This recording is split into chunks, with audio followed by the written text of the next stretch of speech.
There were two plans. One was to make a banner and, welcome home.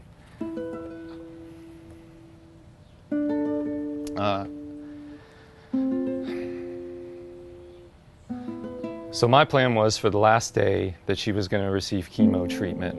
Obviously, I wanted to have a banner up at the house, but we would have to wait for the diagnosis to come back if it was positive or not. But for her last treatment, I made her a t-shirt, and it said, "Last chemo session."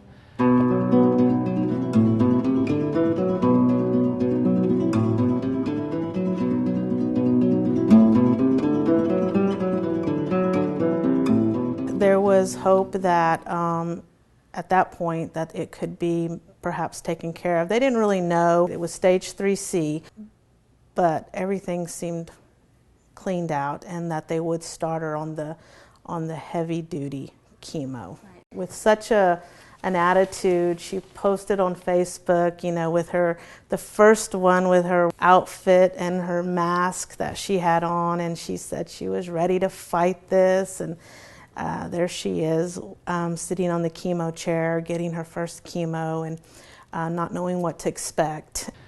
She purposely selected Fridays for her chemo treatment because the way she understood it is 24 hours later you would be sick. So Friday was her day off. She would be able to teach on Saturday, and then she could recover Sunday and be ready to teach again Monday. So that's how dedicated she was.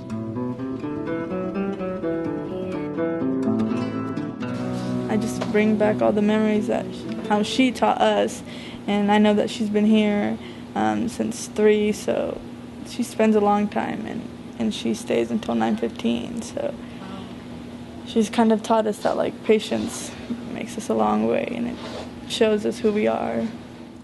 I think she was very positive. I think she tried to be positive through the whole chemo experience. About the 3rd or 4th chemo, it was noticeable that her hair started coming out in clumps. And she went ahead and went to Travis and said, "Travis, go ahead and cut my hair pretty short."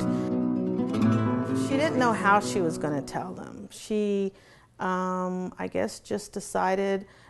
She got some parents and some students together, and I think she did that on several different classes, and just said, "Look, this is what's happening. I'm very sick." She was real good. One of the things that Shannon has is a lot of patience, and she could explain things really well to the small children, and of course it was very sad.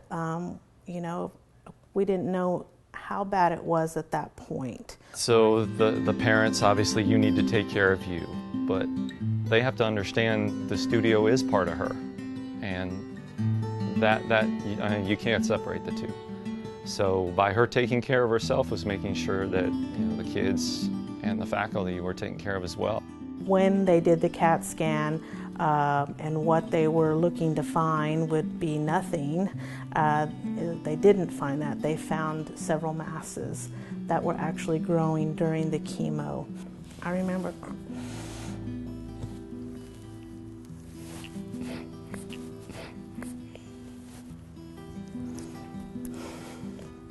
it hit me pretty hard. It hit my mom really hard, Shannon hard.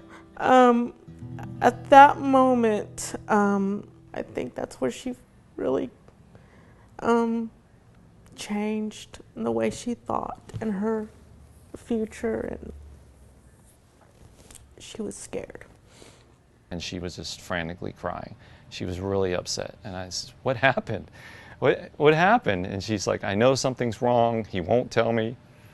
And he said, I understand about your fear, but I'm the technician. I don't know what you have diagnosis-wise going on or treatments and stuff. So there's something there, but your doctors really need to help you evaluate it." And she just took that as the worst possible news.